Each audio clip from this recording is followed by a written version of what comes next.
इस चैनल पर उपस्थित सभी विद्वान श्रोतागण एवं सभी दर्शक बंधुओं, आप सभी लोगों का एक बार इस चैनल पर हृदय से स्वागत एवं सबका अभिनंदन है। मित्रों, आज की कथा बहुत रोचक होने वाली है, बहुत शानदार होने वाली है। बस आप लोगों से निवेदन है कि आप लोग इस कथा के अंत तक जरूर बने रहें। कथा को शुरू करने से पहले एक बार आपसे निवेदन करना चाहूँगा कि अगर आप चैनल को पहली बार देख रहे हैं तो चैनल को सब्सक्राइब करके घंटी के निशान को दबाकर ऑल पर जरूर क्लिक करें। दोस्तों, आप लोग मेरे वीडियो को देखते हैं लेकिन आपको कथा भी पसंद आती है, लेकिन आप लोग मेरे वीडियो को लाइक नहीं करते हैं। इसलिए आपसे निवेदन करता हूं, कृपया वीडियो को लाइक जरूर करें। चलिए शुरू करते हैं। एक दिन सनकादिक ऋषि स्वर्ग भ्रमण करने के लिए आए तो उन मुनियों ने देखा कि स्वर्ग के एक सिंहासन पर एक तोता बैठा हुआ है। उस तोता को देखकर सनकादिक मुनि अचंभे में पड़ गए और विचार करने लगे कि इस तोते ने ऐसा कौन सा पुण्य कार्य किया है जो यह स्वयं धर्मराज के सिंहासन पर बैठा हुआ है। इसे स्वर्ग का सिंहासन कैसे मिल गया? तो उन्होंने धर्मराज से पूछा कि हे धर्मराज, हमें यह बताइए कि यह तोता स्वर्ग के सिंहासन पर कैसे विराजमान है। तब धर्मराज ने कहा कि हे महामानस, ध्यान से सुनो, मैं तुम्हें इस तोते के बारे में बताता हूँ। काशी के राजा काशी नरेश के समय में उनके राज्य में एक शिकारी रहता था। एक दिन वह शिकारी अपने बाण में जहर लगाकर शिकार करने के लिए चला और वह चलते चलते एक जंगल में पहुंचा और वह मांस के लोभी व्याध ने शिकार के लिए मृगों को खोजना शुरू कर दिया, लेकिन उसे कोई मृग नहीं मिला। बहुत खोजने के बाद उसे एक मृग दिखाई दिया। फिर उस व्याध ने अपने अमोघ बाण को उस मृग के ऊपर चलाया। वह बाण अमोघ था, उसका वार कभी खाली नहीं जाता था, लेकिन उस शिकारी का निशाना चूक जाने की वजह से वह बाण जाकर एक पेड़ में लग गया और उस पेड़ के भेदन कर दिया और वह बाण उसके तने में लगा ही रह गया। श्रोताओं, सनकादिक ऋषियों से धर्मराज कहते हैं कि उस जहर के लगे बाण को वृक्ष में लगे ही पूरे वृक्ष में जहर फैल गया। उसके फल और पत्ते झड़ने लग गए और फिर कुछ दिनों बाद वह पेड़ भी सूख गया। उस वृक्ष के खोखले में बहुत दिनों से एक तोता निवास करता था। श्रोताओं, इस वृतांत को धर्मराज सनकादिक ऋषियों से कह रहे हैं। वह तोता उसी वृक्ष में रहता था। उस तोते का उस वृक्ष के प्रति बहुत ज्यादा स्नेह था, प्रेम था, बहुत गहरा लगाव था। इसलिए वह तोता जब वृक्ष सूख गया तब भी तोता उस वृक्ष को छोड़कर कहीं नहीं गया। वह उसी वृक्ष पर बैठा रहता, उसी वृक्ष पर सोता। वह धर्मात्मा कहीं नहीं जाता। खाना पीना तक उसने बंद कर दिया। धीरे धीरे उसको बोलने की ताकत भी नहीं रह गई, वह बोल भी नहीं पाता था। श्रोताओं, उस वृक्ष के साथ वह भी सूखता चला गया। तोते का शरीर बिल्कुल जर्जर हो गया और वह तोता उस वृक्ष को छोड़कर कहीं नहीं जा रहा था। एक दिन उस महान धैर्यवान धर्मात्मा तोते को देखकर, उसके अलौकिक चेष्टाओं को देखकर, सुख और दुख में साथ देने वाले तोते को देखकर देवराज इंद्र को बहुत विस्मय हुआ।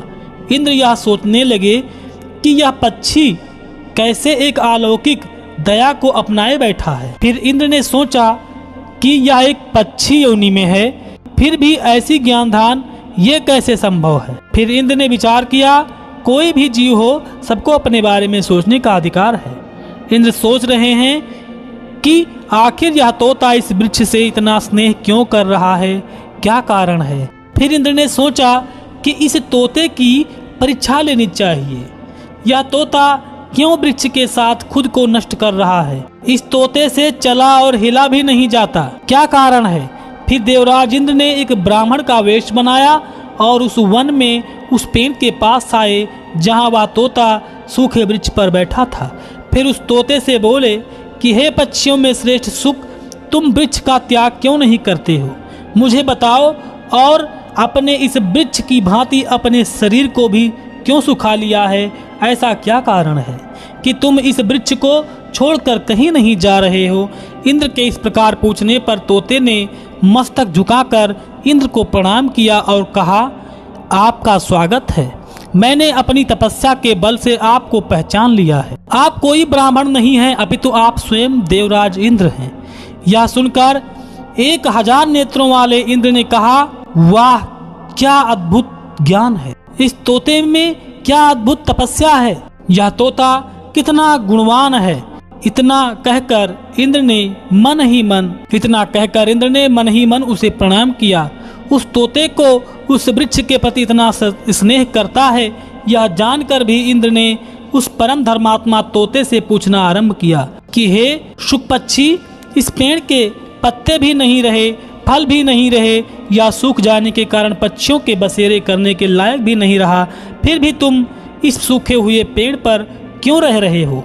इतना बड़ा जंगल है, पेड़ों पर हरियाली है, तुम कहीं भी रह सकते हो, तुम क्यों स्वयं को इस वृक्ष के साथ नष्ट कर रहे हो? देवराज इंद्र की बात सुनकर धर्मात्मा तोते ने कहा, हे देवराज, ध्यान से सुने, दैव का उल्लंघन नहीं किया जा सकता।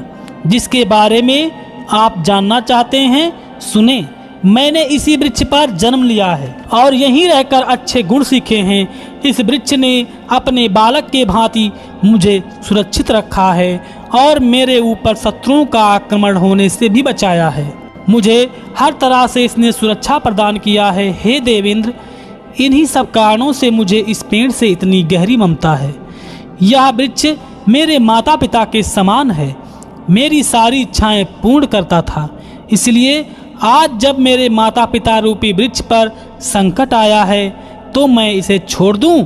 हे देवेंद्र, आप व्यर्थ ही मेरा सद्भावना को नष्ट करने की कोशिश कर रहे हैं। मैं प्राण दे सकता हूं लेकिन इस वृक्ष का त्याग नहीं करूंगा। हे देवेंद्र, आप चाहे सृष्टि के नियम बदल जाएं, चाहे सूर्य पूर्व से पश्चिम की तरफ उदय होने शुरू हो जाए, लेकिन मैं इस वृक्ष का त्याग नहीं करूंगा। हे सहस्त्र नेत्रधारी, आप इस वृक्ष को मुझसे छुड़ाने का प्रयास न करें। जब यह वृक्ष समर्थ था तब मैंने दीर्घ काल तक रहकर जीवन धारण किया। अब इसकी शक्ति क्षीण हो गई तो आप ही बताएं, मैं इसे छोड़ दूं?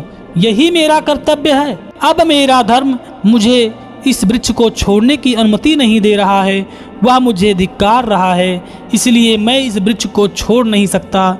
तोते की ऐसी कोमल वाणी को सुनकर देवराज इंद्र बहुत प्रसन्न हुए और बोले कि हे पक्षियों में श्रेष्ठ सुख, मैं तुम पर प्रसन्न हूँ। तुम कोई वरदान मांगो, मैं तुम्हें दूंगा, चाहे वह असंभव ही क्यों ना हो। देवराज इंद्र की बात सुनकर उस तोते ने कहा कि हे देवेंद्र, अगर आप मुझ पर प्रसन्न हैं तो इस पेड़ को पहले की भांति हरा भरा कर दें।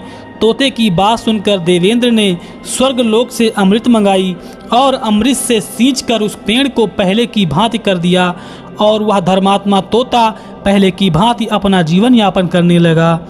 हे सनकादिक ऋषियों, बहुत दिनों बाद जब वह तोता मृत्यु को प्राप्त हुआ और उसके धर्म कर्म के कारण वह स्वर्ग को प्राप्त हुआ है।